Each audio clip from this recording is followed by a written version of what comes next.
Good evening. I'd like to call the study session for North Augusta City Council for Monday, November the 10th, 2025 to order. At this time, I'd like to turn over to our city administrator, Mr. Jim Clifford.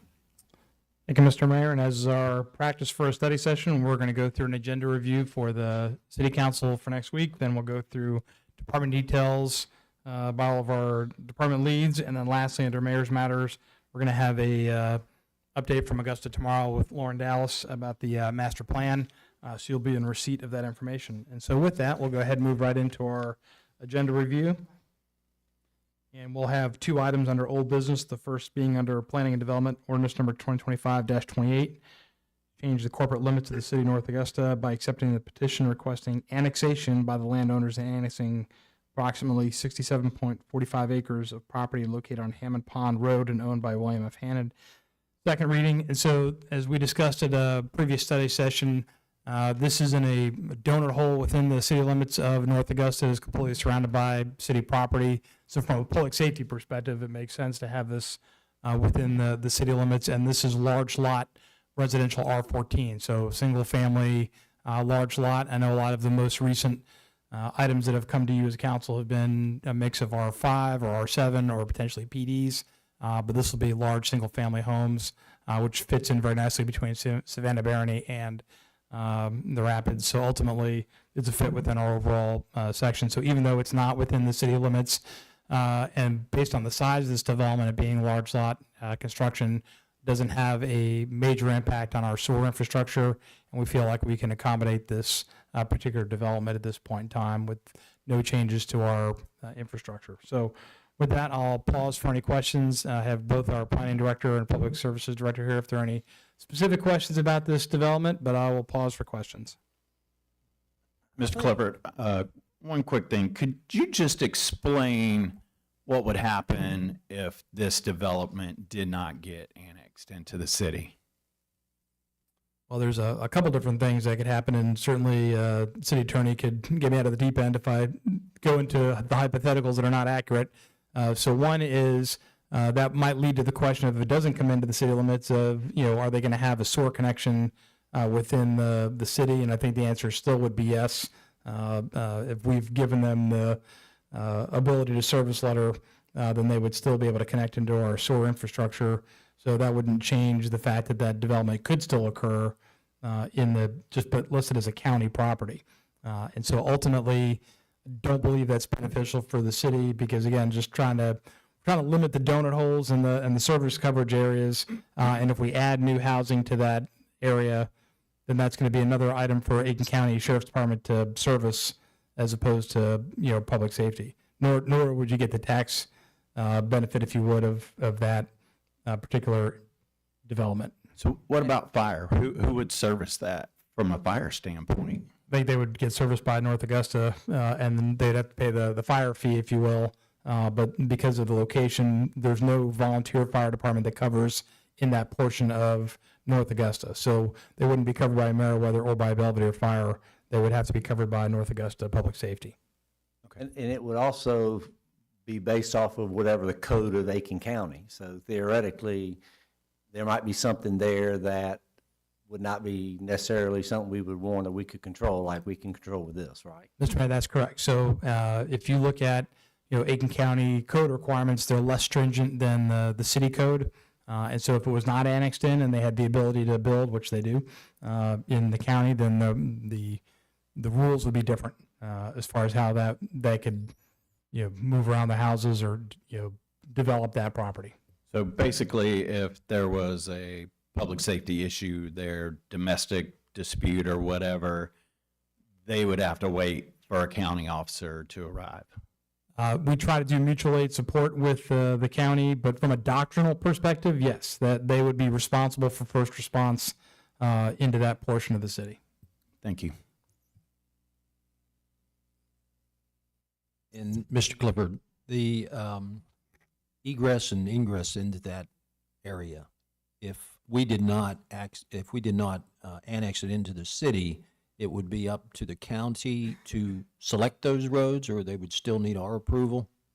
I believe the technical end state would be the same. You still have one entrance into that development. They would still have to tie into a city road to get out to Martintown Road. I don't believe the city would have a legal ability to tell them not to tie into that road. And I'd again defer to Kelly on that particular item, but I think that would be a hard thing to defend, that we would not provide a road connection to the development, to the landowner back there. And would the general exit of that community be through Chanticleer and through to Martintown Road? No, the exit for that development would be through the Hammond, or the Pond Road. So where the exterminator business there on the corner is, that's the In and out. single ingress, egress point there at that. So it does not tie directly into Chanticleer or into Savannah Barony. It just has a single in and out in that development, much like Savannah Barony and the Rapids do. It has nothing to do with the rapids. I had a question today about coming through the rapids. That's correct, Councilwoman. There are no connective points via road network or trail systems into the rapids. Okay. Is it 100%? Tommy's giving me an ish, so you want to weigh in on that? An ish. The city code calls for interconnections between the subdivisions. In the Rapids, there's a place there that there could be a connection, and it was, when the master plan for the Rapids, there was a place put for a future connection to this parcel. Whether that goes through or not is on further down the line in the development plan. Just like, we'd like to get a connection to Chanticleer or Renfield at Chanticleer, so that if, you don't have to go all the way out to Martintown Road if you're going to the Rapids and that kind of stuff. But I don't see that as being either one of those connections being a primary means of ingress and egress to Martintown Road from this subdivision. But it does provide back doors for the public safety as well.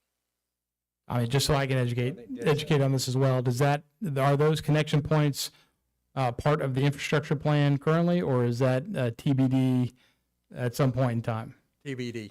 Okay, so as part of this current ordinance that we have, Correct. does not have a guaranteed connection into any other neighborhoods.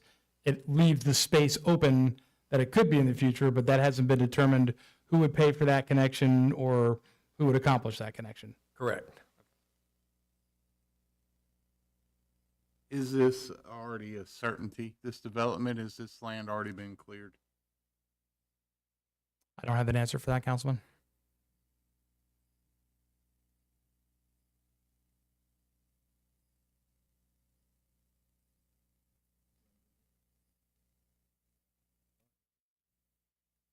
Moving on to the second item under old business administration, ordinance number 2025-29, authorizing the city of North Augusta to grant a non-exclusive franchise agreement with Lumos Fiber of South Carolina, second reading. Again, we had this discussion at the previous study session.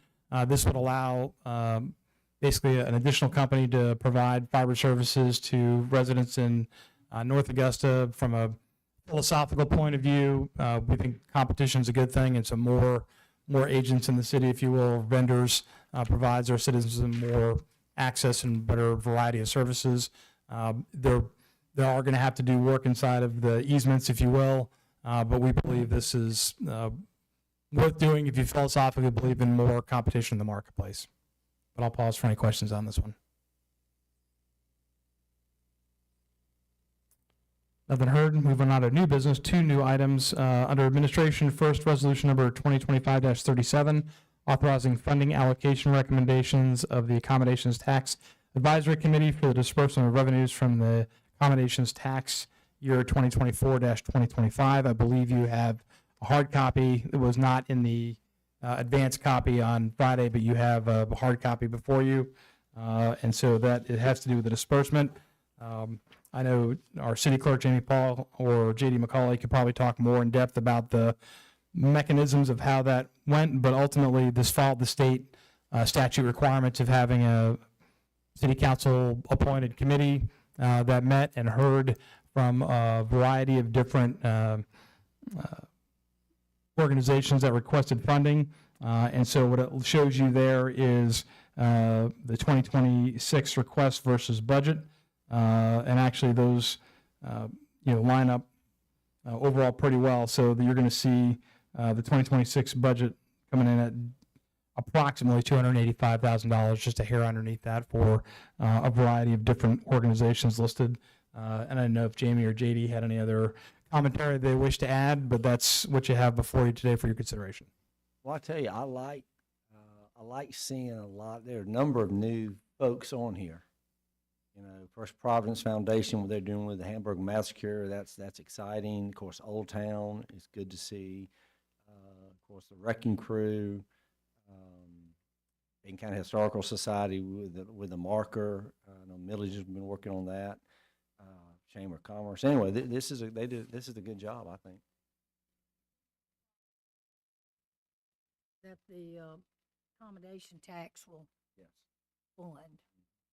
Actually, you'll find, And is that Councilwoman. just for 26? So they're just making recommendations, Councilwoman. You're the actual approval authority. Yeah. You can take these recommendations and, go through a process to change those if you don't like them.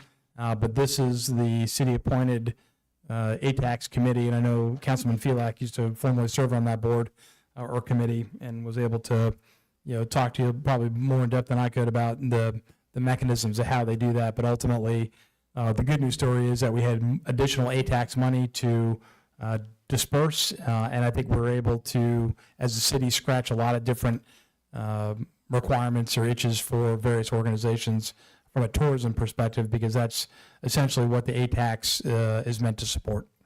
Now, did these people request the money? Yes, Councilwoman. Now, were there other people that didn't get on this list?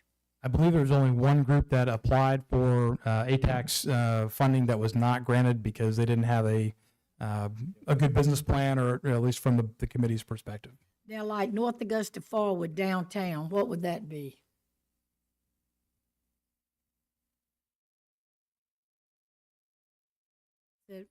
Well, I'll defer to Jamie or JD since they were in there. I didn't bring down the applications. They had to file, each applicant files a application for the request, but it's to downtown improvements specific. I don't have that Oh, at that's hand. all. I That's all right. apologize, I'll but call you, Mark. it's the same. Yep. Okay, and now I hate to ask, what is number 15?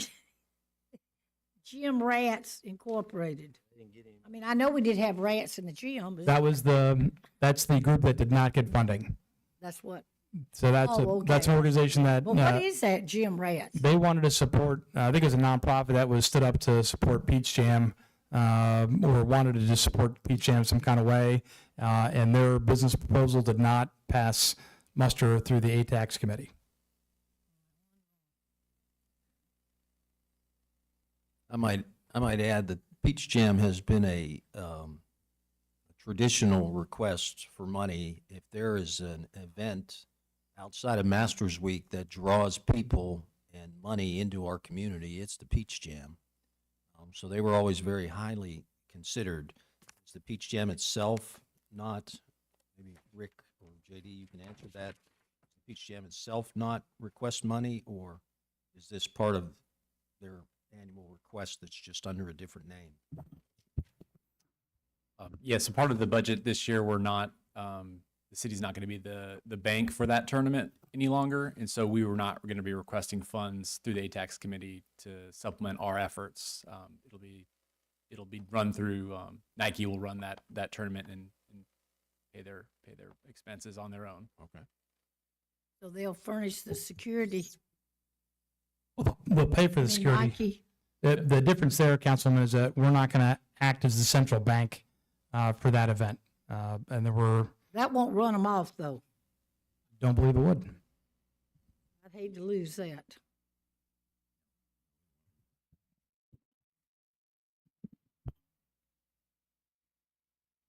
But I think what that shows is that there's a process to request ATAX funding, and that you have to be able to show a business plan of how you are going to actually utilize those funds. And so there's a cut line there. And so ultimately, if an organization comes in and does not have a well thought out plan, that doesn't pass the committee, and it doesn't come to the council for consideration. see how hospitality and security falls into a tax at all. It's supposed to be attracting people, not managing people being there. Well, the money can be used for anything that would be as part of an overall plan that draws people into the community. So I think the requirements of it would meet those. But I mean, they've had their security there. Rick, where's Rick? Right, I mean, Nike, they hadn't always paid for the security, or was that North Augusta? Councilwoman, I think part of this is a philosophical discussion about the role of the city in Peach Jam. And so why is the city going to spend, if Peach Jam brings so much money to the city and can self-fund, why would the city pay an additional $25,000 or whatever it is to do that? Well, I just want my voice heard. I do not want to lose the Peach Jam, Nike Peach Jam.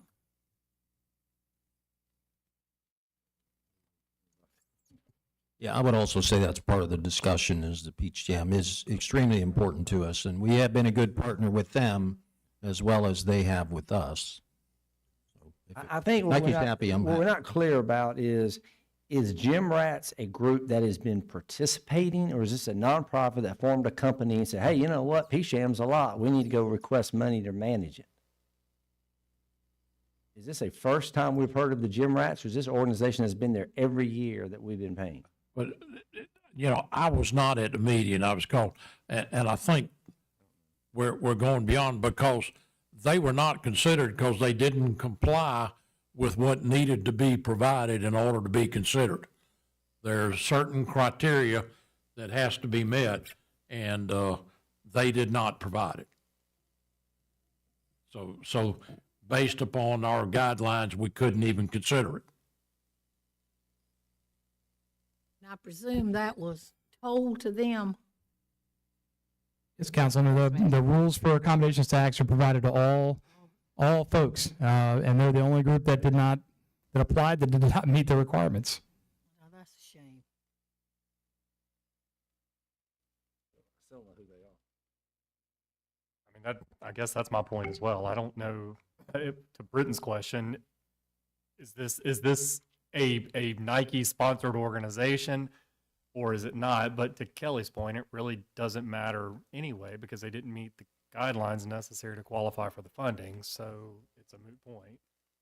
If they can't meet the guidelines, simple guidelines to apply, then that makes me doubt, can they handle the security?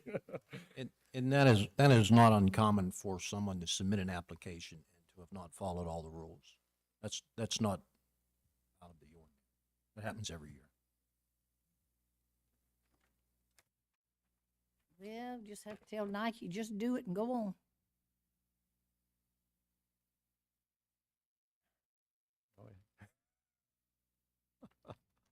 All right, we'll move into department details, and I'll pass it over to Jamie Paul.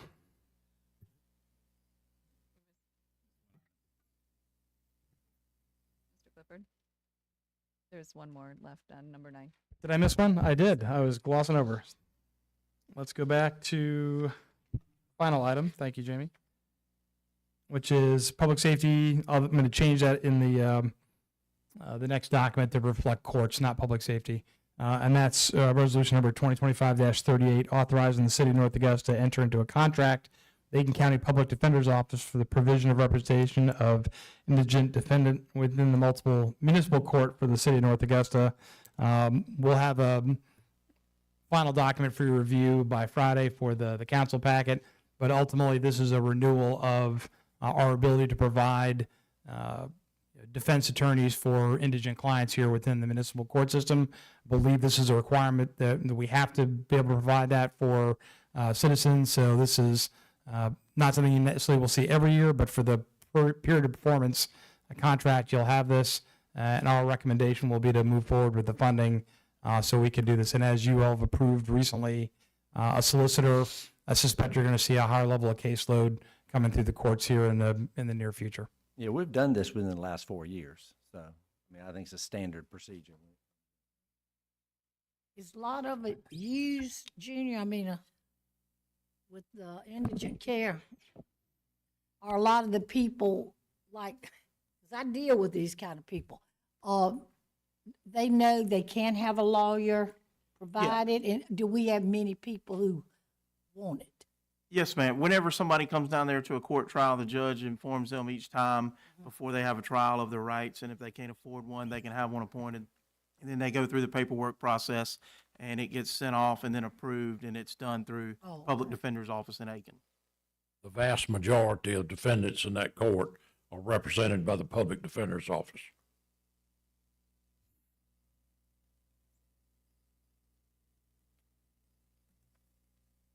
All right, so if there's any questions now, Jamie, is it your turn? All right, over to you. Thank you. Good evening, Mayor and Council. First up for department details is Finance Director Linda Williamson. Good evening, Mayor and Council. We have a Cycle 2 due date coming up on November 17th, and those bills were mailed out on October 24th. Our Cycle 1 due date will be December 4th, and those bills were actually just mailed out Friday on the 7th. And that's all I have tonight. I got mine. Thanks. Thank you. Next up is Human Resources Manager Kayla Ferguson. Evening, Mayor and Council. If you look on the back of your department details, you will see our list of open employment opportunities. Kayla, quick question. Quick question. So many of these, and I know that we have job openings that are listed here all the time because we could always use people. Have we hired many people in the last 30 days? Oh, yeah. The city has? Mhm. Good. And there's Sabrina's- still openings? Yes. Sabrina's very busy, but they're still opening. So, and there'll continue to be more now that we've got our budget approved, and we'll have Oh. even more on here, but we're trying. All right. But we have been successful in Yes. attracting new employees Yes, to our city. absolutely. And what's the number of employees the city has right now? 265. 265?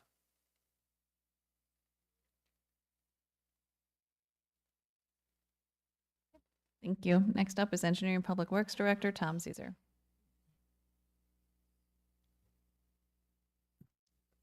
Good evening. Streets and drains crews have been busy replacing sidewalk down at Hammond's Ferry. There's sidewalks that have been displaced by tree roots and created tripping hazards. So they replaced some last week, and this week they're working on Falmouth Street, replacing multiple sections of sidewalk down there. And also next week, or we have been advised by the contractor that they will be installing the new decorative crosswalks on West Avenue at Pine Grove intersection. I believe council was briefed on that some time ago and seen the artwork. The contractor will be there. We don't know the exact day yet. It will be in the first part of the week, and but during that day, traffic, the intersection at Pine Grove and West will be closed throughout the day that day. So as soon as we have the exact date, advertise that on social media. Thank you. Next up is Planning and Development Director Tommy Paradise. Good evening, Mayor and Council. The Planning Commission will be meeting next Wednesday night, or November 17th. Next up is Public Service Director James Sutton. Good evening, Mayor and Council. In observance of Veterans Day tomorrow, city offices will be closed. There will be no sanitation collection for Tuesday. Tuesday's collections for residential service will be on Wednesday, and Wednesday's service will be collected on Thursday. There will be no change to the Thursday collection route. Property maintenance tree crew will be working this week up at Laurel Lakes landscaped area and Highway 25 and Public Safety Headquarters, replacing storm damaged trees. Thank you, James. Next up is Public Safety Chief Johnson.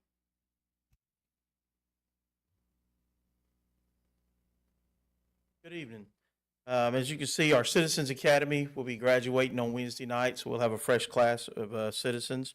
We also will be conducting our live burn training this Thursday, Friday, and Saturday at Aiken Public Safety so that we can do live burn training.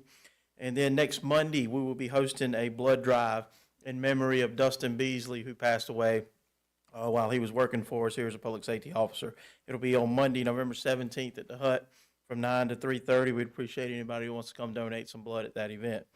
And also, some of you may have seen earlier today, all the lights were out at Georgia and Five Notch and Bradleyville and Knox in Georgia. It was due to power line transformer in the area going out, and Dominion was able to get it back up and restored, and everything's flowing normal now. Thank you. Chief, quickly. Yes, sir. On the way into the meeting today, we saw an awful lot of activity of people going down. Yes, the sir. street. We received a report of a possible structure fire in Hammond's Ferry. And when we got down there, it turns out it was just a heater that put a bunch of smoke in the house. We were able to keep it contained. Thank you. Next up is Park and Recreation Director Rick Meyer. Good evening. This past Saturday, we had the 44th Annual Rotary Bowl that wrapped up our youth football and cheerleading competition for the year. This Saturday at North Augusta High School at 10 and 12 o'clock, we will participate in the Gridiron Bowl. It's where our 10 and under and 12 and under champions will play the 10 and under and 12 and under champions from Columbia County. Something we've been doing now for about 4 years. Yeah, well, this will be the second one. Yep. Your people cheering? You cheering? Your team's cheering? Okay. But it's here, though. Yeah. The second note I have is obviously tomorrow is Veterans Day. After tomorrow, beginning Wednesday, on Georgia Avenue, our maintenance team will start taking down the hometown hero banners. On Georgia Avenue, we will also start hanging the fall baskets back up, the hanging baskets, and we will also start transitioning to Christmas decorations all this week on Georgia Avenue. Youth basketball program registration continues. Hold on about them All right. Christmas Yeah, decorations. go ahead. Mhm. You know, last year, for some reason, the ones up by First Baptist Family Life Center was not up. People have asked me, why have we taken down some of the Christmas decorations that have been up for years that were not put up? Mhm. And I think it was because of the beautiful ball, which that ball was beautiful, you know, where you had here in Hammond's Ferry. But like I said, those lights were not. Well, we didn't put up, the ironwork stuff that we've done in the past, a lot of that we did not put up last year, just a change in direction for. Well, people didn't like it. Well, I think the other reason probably was we were fighting some other evils last year to set up for Christmas decorations with the hurricane. So I think staff-wise just didn't have a chance to put them up. I'm not finding, which decoration?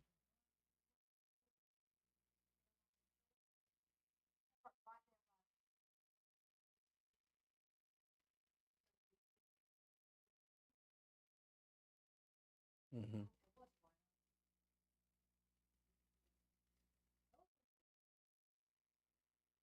Okay. Okay.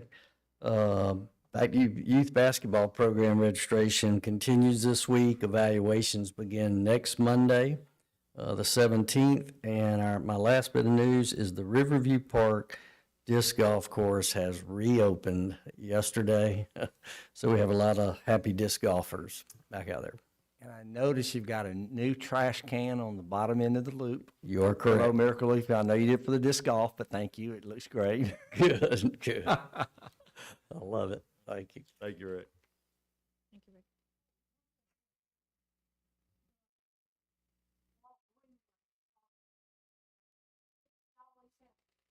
Lights on that too, and it wasn't last year lit up.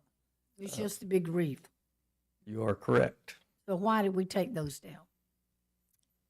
Because, I mean, I'm telling you, people talking about that. Mhm. They felt like it was half decorated. We'll call it a hurricane. Yep.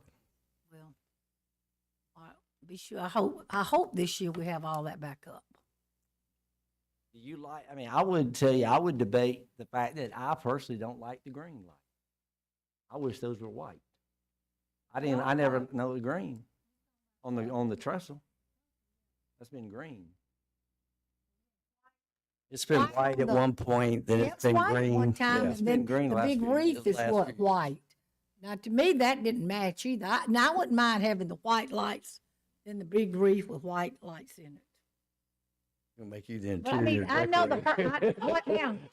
What, Rick? I said, well, you're gonna be the new decorator, the interior No, decorator. not Pat Carpenter. Yeah. But I just have heard what people, and I know the hurricane did a lot to us last year, but let's get back in spirit. Thank you. And to close us out, department details will be tourism manager Carl Waldhauer.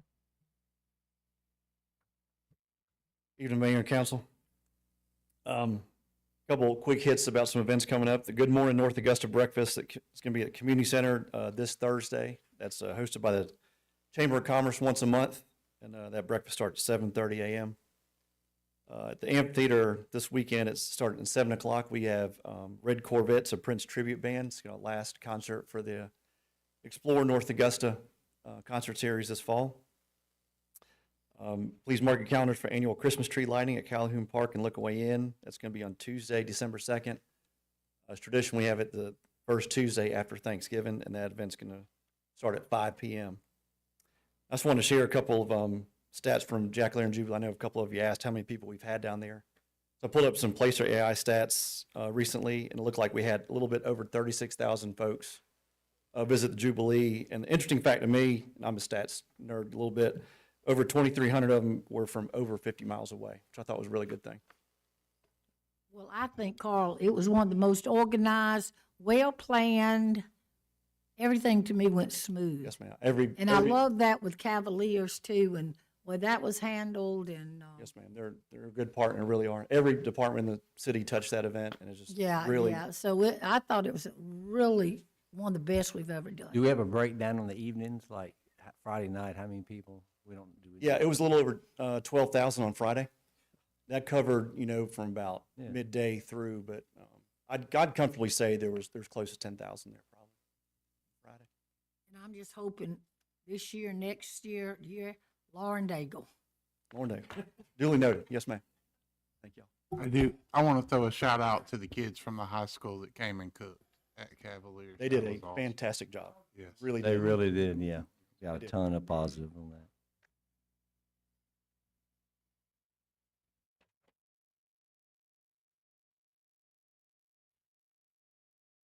Well, it looks like we've gone through department details, and so we'll move over to Mayor Matters. I was waiting for you to kick it over to me, Jamie. Hang tight, it'll be okay. So I'd like to introduce Ms. Lauren Dowse, the Executive Director of Augusta Tomorrow.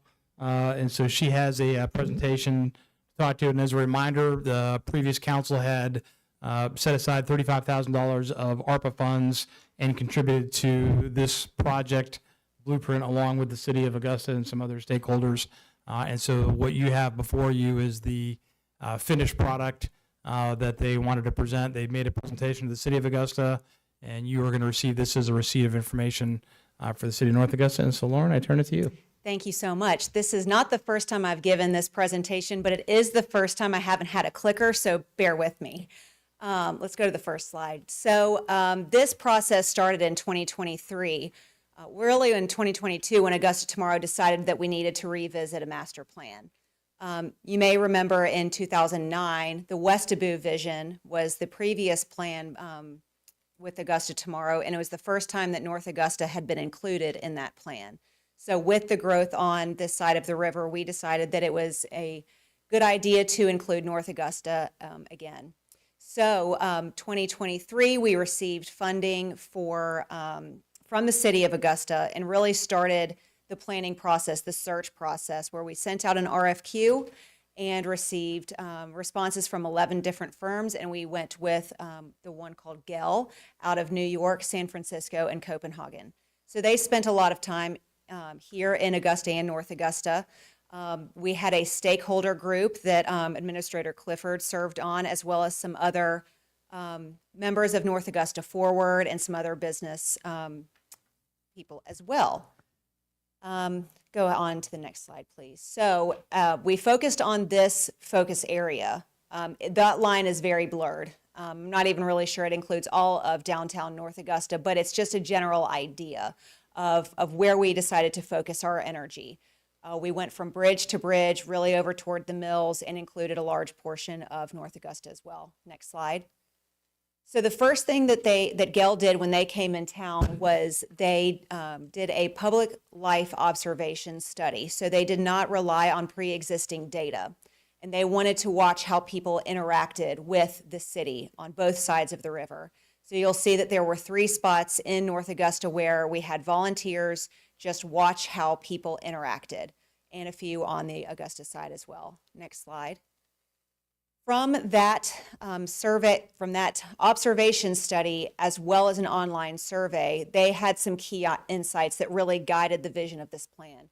First thing is, on both sides of the river, it is social, but very scheduled. There was a reason for people to be there, and then they left.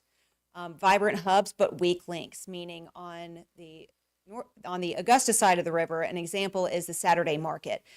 Vibrant area, but there was no spillover effect. So the Augusta Common might not have had the same amount of energy that you would expect from, just a block away. Not a lot of daily life amenities on the Augusta side of the river. No grocery store. We've been talking about that for years. Laundry, childcare, pharmacy, and playground. These are things that, a thriving downtown needs. Next slide. Especially on the Augusta side of the river, it is very much a car park. I'm sure you've heard a lot of parking discussions in Richmond County, but what I want you to take away from the graphic that you see there when it relates to 25% surface parking, that is not all public parking. That is vacant lots, that's private lots, that's decks, that's everything. And so we have a lot of parking downtown, it's just not managed very well. But the one thing that they really noticed was that we don't have a lot of green space, park areas especially, 1% and 3%. In thriving downtowns, you want to see that closer to 5 to 7. The biggest one that relates especially to Augusta is there is shared energy between both downtowns, but not a lot of synergy. So we have all this untapped potential and really became the guiding force behind this plan. So looking ahead, they really looked at the online survey and said, what are areas that you most cherish? What would you like to see more of? But the one thing that they realized throughout this observation study and the online survey is we are ready for more. Next slide, please. So this is the guiding vision statement of the 2035 vision, which is the title of this master plan. The city of joyful exploration. Augusta has long been a city of destinations, but what if it became a city of discovery? We want to have vibrant, lived-in downtowns where people just have the need to just explore the world around them. Next slide. So this one is going to be difficult to read on a slide, and don't worry, I'm going to have other copies for you, but this is what tells us if we are doing our job. If this plan is being put into place, there are certain things that we have to start measuring. One is 8,000 new residents by 2035. So over 10 years, that's 800 residents per year. That's not units, that is people, families, cannot all be college students. New startups in tech, creative, and local industries. Doubling our tree canopy downtown with a 10-degree reduction in urban heat. It gets hot down there. It's hot in this area. It's not today, but it typically is, and especially considering that our area lost 40% of our tree coverage from the hurricane, we have to start revisiting how we address our tree canopy. So I'll let you read those things on your own time, but this is the goal sheet that I have in mind at all times. Next slide. Let me ask you one question. The 8,000 new residents, is that Augusta and North Augusta? Yes. Combined? Yes, but not really focusing on the area, the boundary. While that's a little bit flexible, we're not interested in residential units or residents that are going off by I-20. So it's a more defined area as that study is related. So these 4 big moves are the big ideas behind this plan. The 5-minute downtown, the green ribbon, the rippled edge, and the canopy network. So the big idea behind this is we want to make this area a place where you can linger. Again, you don't have to go with an intent. You can just explore, park once, and enjoy. Next slide. So these are color coded. Whenever you see red, you're in the 5-minute downtown. And so I'm going to explain the 4 big moves, and then there are specific projects underneath, and I'm trying to go quickly because this could take a while. So the 5-minute downtown is the park once mentality. You want to be within 5 minutes of your daily life amenities. So again, Augusta needs to get its parking under control so that we have the ability to park once and walk around and really enjoy. Make sure that, Augusta too. good thing we're not alone.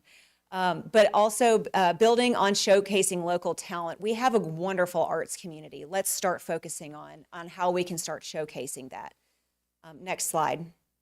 The green ribbon is a big one. So the one recurring theme in the surveys was that the most cherished asset of this area is our trail systems, but they feel disconnected. So the green ribbon is an effort to connect those trail systems in a 5-mile double loop between North Augusta as well as Augusta.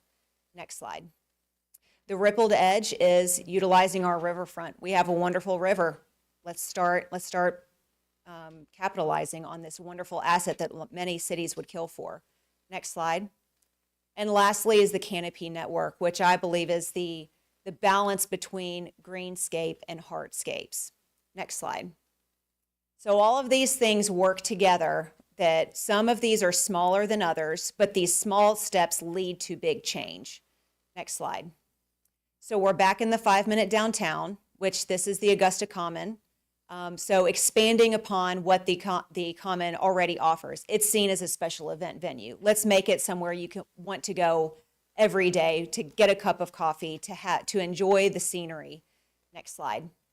Jones Alley is a project that has already received some funding from the state of Georgia, and I call this Augusta's waiting room because it will connect to the Augusta Common and provides a pedestrian thoroughfare to that parking deck that if you're a pedestrian and you're going to a special event, you're not walking along Reynolds and Broad Street with major traffic. It provides another pathway.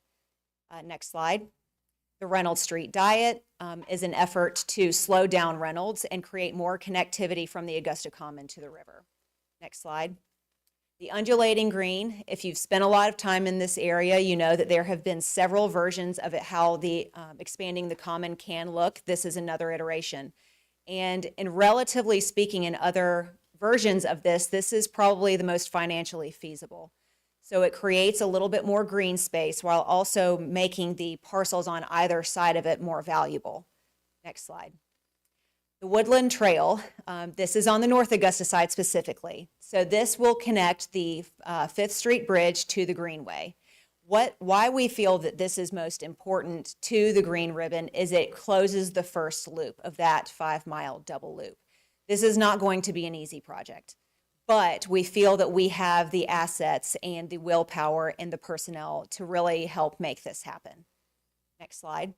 And with that, having cohesive branding and wayfinding on both sides of the river so you have that sense of identity that you're on the green ribbon, the High Line. How many downtowns have their version of this?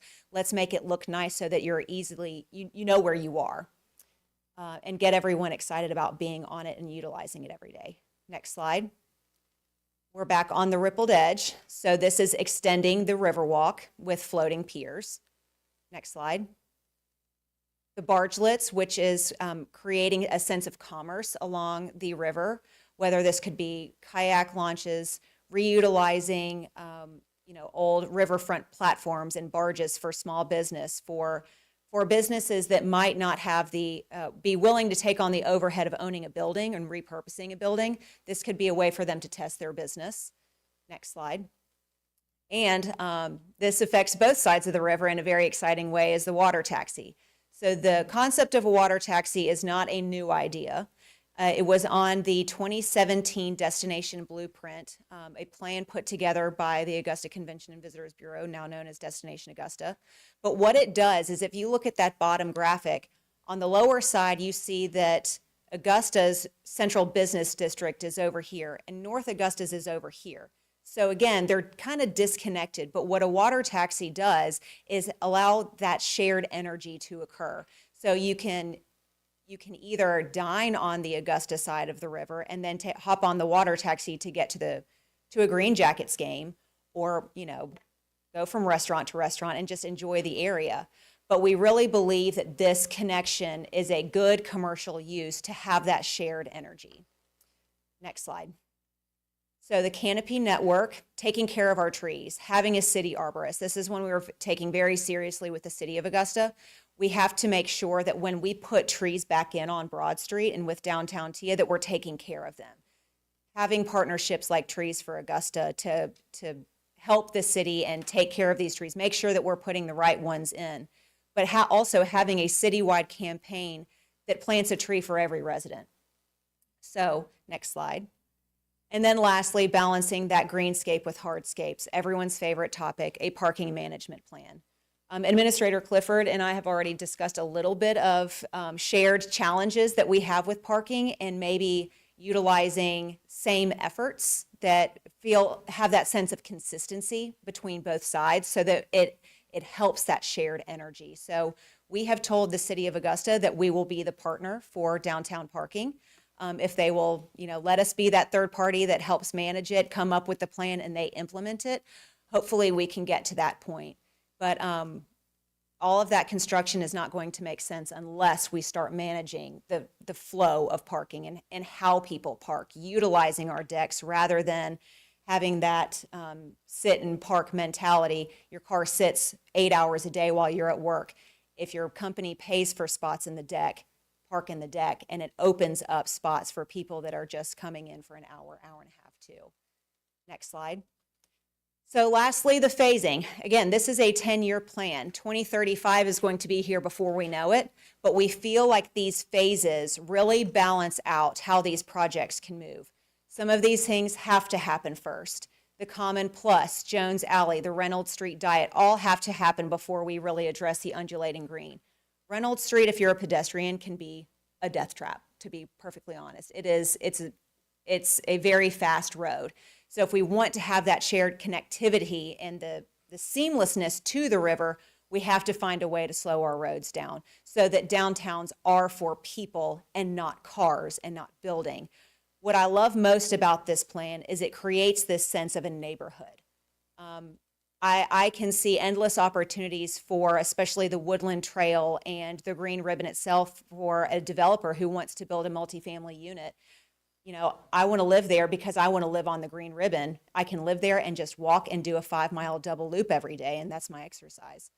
So I'm all about quality of life, and that's what I love most about this plan, is that it creates that sense of quality of life for residents, especially on both sides of the river.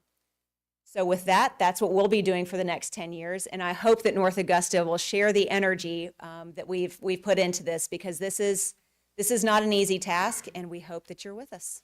So thank you very much. Lauren, this is really good. I would just say two things, even though just kind of let people know that we got to get past this thought that there's not a wall between us. It's a river. And a perfect example, and this is not exactly your 5-minute deal, but it's example. When the Merchants Alliance had the mustard crawl over here in North Augusta, it was really big downtown. It was amazing the number of people you ran across that went from the mustard crawl to the Arts and the Hearts, and the folks from the Arts and Hearts came over to the mustard crawl. Both downtowns can be vibrant. Both downtowns, there's enough for citizens on both sides of the river to see value. So I think that's positive. And you talk about the water taxi. A lot of people may not know, but there was an organization that of 60 folks that rented a Patriot boat last week, actually parked at our boat dock, came over, spent money at one of the local southbound restaurants, and then our trolley took them back. Again, synergy. So it's not a water taxi, which is a great idea, but again, part of what you're doing, which is hard for us, is for people is a paradigm shift. We got to start understanding something good happens in North Augusta, that benefits y'all. Something good happens in downtown Augusta, it absolutely benefits us in North Augusta. And we're all really all within there. So anyway, I think this is really good. I appreciate Well, and I've quoted you on the "It's a river, not a wall." So, and I've given you credit every time I've done it. But Mayor Johnson, thank you. yeah, so, and especially with the water taxi, is you already have the dock that you've invested in. And so what I'm trying to do is get the city of Augusta to invest in repurposing the Marriott dock so that we're We're ready for it to roll once we have a dock on our side of the river. And this could be a multi-stop. These things can grow. The last thing the one thing I do want to mention about this that I didn't mention before is those 4 big moves are very flexible. So as things come up, if it has to do with the riverfront and activating that, if it has to do with trail systems, then our organizations will really start to be flexible with those things. Cyber was nowhere on the 2009 plan. It just, neither was a financial crisis, but there were some things that were managed to happen based on an update and things that we learned over time. So it could be that halfway through we start to do an update and see kind of where things are tracking. You see the connectivity points between Augusta and North Augusta. I see 3 of them: the 5th Street Bridge, the 13th Street Bridge, and the water taxi. Mhm. Am I missing any? Is Mm-mm. that those 3? That's it. Yeah, the water taxi is a very historical one as well. I mean, that was there before the bridge was there. That's how they got across. It'd be fun. That would be interesting. Yeah. With the pole, yeah, No. that's how they got across. Not anymore. will it? Not anymore. Huh? Yeah. So we heard that the city of North Augusta and the city of Augusta both invested in this study.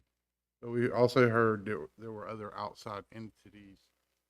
Can you talk about that? Who else is involved in this? Sure. The Augusta DDA contributed significantly, as did Georgia Power.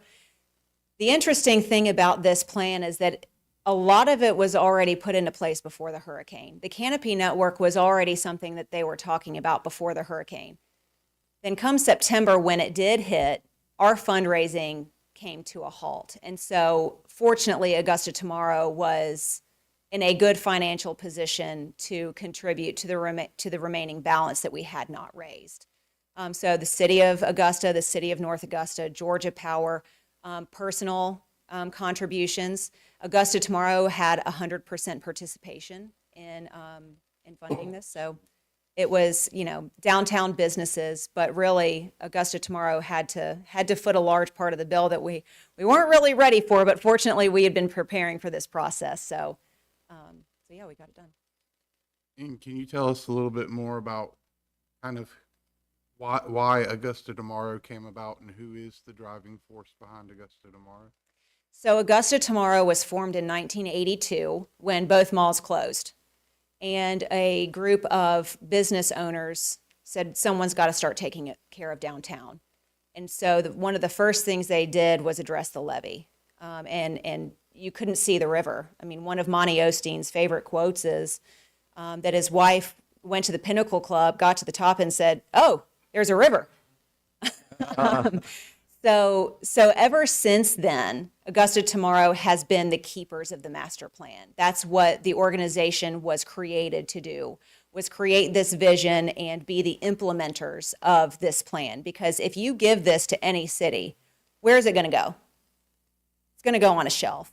I like to think maybe put it on your coffee table rather than a shelf so that at least you can see it and someone can pick it up and talk about it. But really, the organization of Augusta Tomorrow is the driving force behind implementing this plan. We will need all kinds of partners, people that were involved in creating this plan and new ones that start to come up. So we have 29 members right now, and we are prepared to do the work along with our partners. Is Brad Ursery, because we did something with Augusta years ago. It might have been, well, not 82. What did you say about 2009? That would have been the Westaboo vision. But I'm not sure if Brad has ever been a member of Augusta Because there was Tomorrow. something Augusta come over for us to connect. Mm-hmm. But I guess it never happened. That was before my time. It was before you were born, probably. No, it wasn't before I was born. I'm not that young, but thank you for thinking so. But no, Brad is a wonderful asset to the Augusta community. And of course, he's doing great things with the James Brown Arena, which is something that you did not see in this plan. The arena is definitely its own process and plan, and that's something that another organization has kind of taken ownership of. And so all of these things supplement all of those developments that are occurring even on this side of the river as well. Now, has this been presented, what you did tonight, to the Augusta commissioners? Yes, it has. Okay. And it has been formally adopted by the city of Augusta. No, we also, on 5th Street Bridge, we had nothing to do with that. North Augusta. Right, Jim? I mean, so. I will sort of say, got left out. well, I will say that Augusta Tomorrow has this supplemental cleaning service program called ACE. And when the bridge went in, there wasn't a lot of maintenance or cleaning up, and our program really stepped up to make sure that the grass is cut, trash is picked up. You know, there's a lot that they can handle, but some things they cannot, and that's something we're continuing to work on. One more thing for me. Sorry, no, go ahead. So historically speaking, as somebody who's grew up between the two downtown, Augusta downtown events are great. There's no doubting that, and I've seen bigger and better bands starting to come to the Bell Auditorium and such. But historically speaking, large riverfront projects have not fared well. Riverwalk, Port Royal, Science Center, Golf and Gardens. Why do you see a shift in that in the I think there's a little bit more energy and available property. I'm sure you've heard about the mayor's project at the boathouse, which is not on this plan. But because it involves the riverfront, of course, we're keeping a close eye on it. And there are some good things that have happened with the river, but while the 2009 plan addressed it, we're really tackling it head on. There are a lot of barriers, especially as it relates to available property. The depot has some restrictions on it, but you know, some things have changed, and so here's hoping that we can address those challenges really with, you know, a relatively new board and available property and property owners at the table as well. Thank you. If you have any other questions, they have my email address. I'm available anytime to discuss. So, and if you would like to be involved, please let me know. Thank you, Laura. Thank you so much. Appreciate it. Appreciate your time.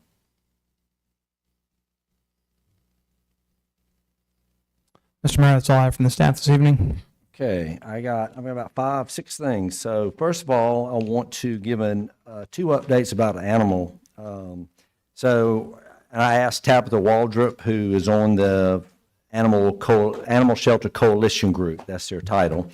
And she had sent an email out to all of us on council, and I told her I would just highlight her comments to us to keep people informed.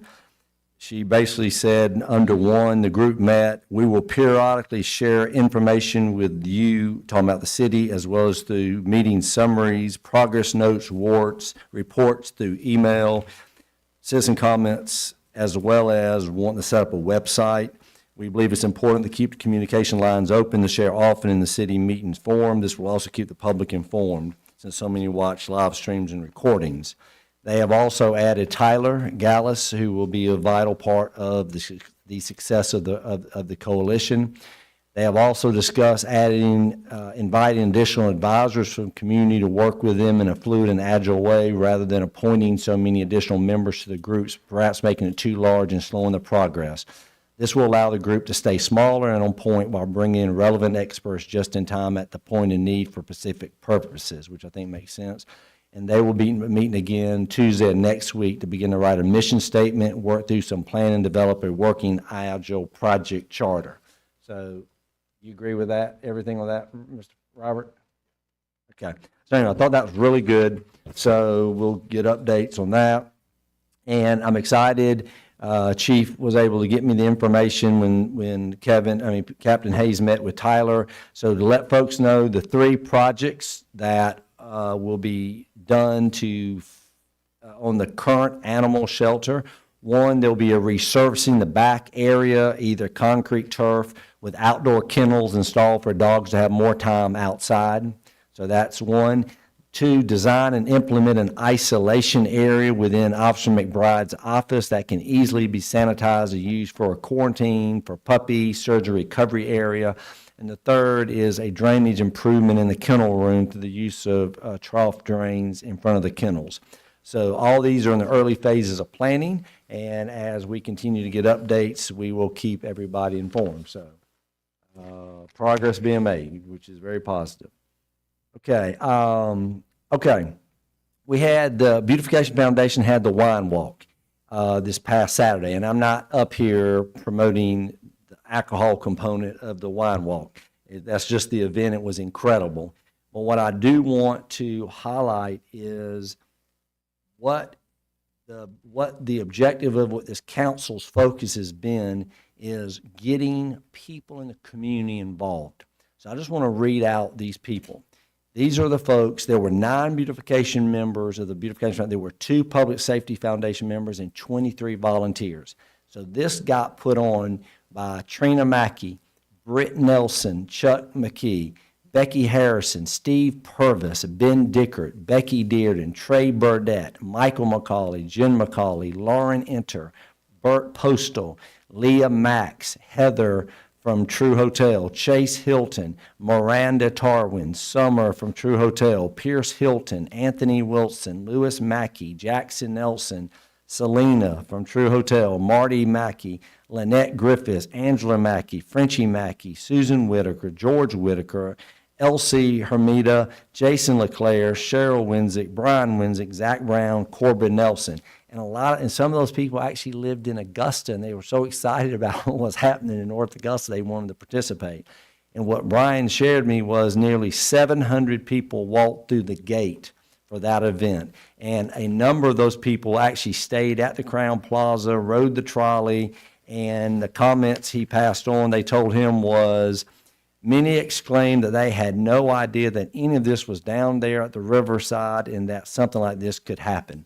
So I just want to, to me, what I was excited about out of this event, besides money that's going to be raised for the foundation, which is going to go back to improve the quality of life of citizens controlled by the foundation, not this board, not us, but citizens, is the number of volunteers. So all the folks who participated, I think that's exciting.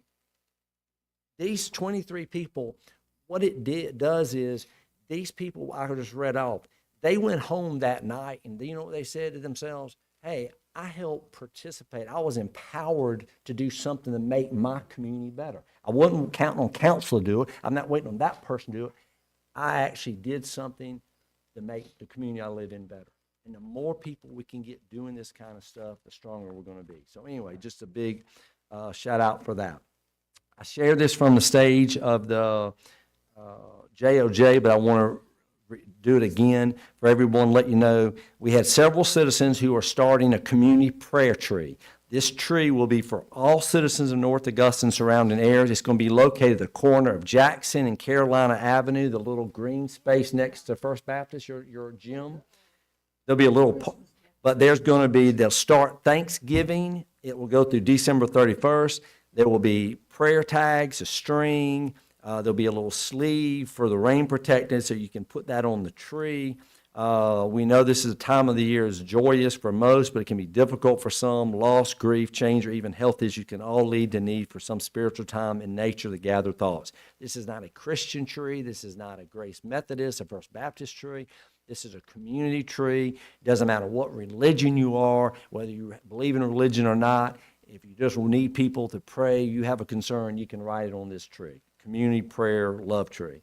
And then in January, those prayers will be taken down. They'll be prayed over. There'll be an offering will be put in them, the burned up, to be held at that as well. So anyway, just want to promote this every. Gene Taylor and Janice Collins, it was their idea. So just proud of them. So that's that part. And then the last thing is, in our busy day, this is for directors too, for the next week, slow down a little bit, but we are beginning to finally have some amazing foliage. Okay, it's kind of hit and miss, but I mean, there are some powerful colors we're starting to see in North Augusta right now with the trees. So just in your day as you're riding around, just slow down, just look at that. Those are treasures, natural treasures, but they're incredible right now. They really are. They're powerful colors. So, yeah, so, well, yeah, exactly. They're still out there. But anyway, it's all right. That's all I've got for the good of the order. So we stand adjourned. Thank y'all for being here.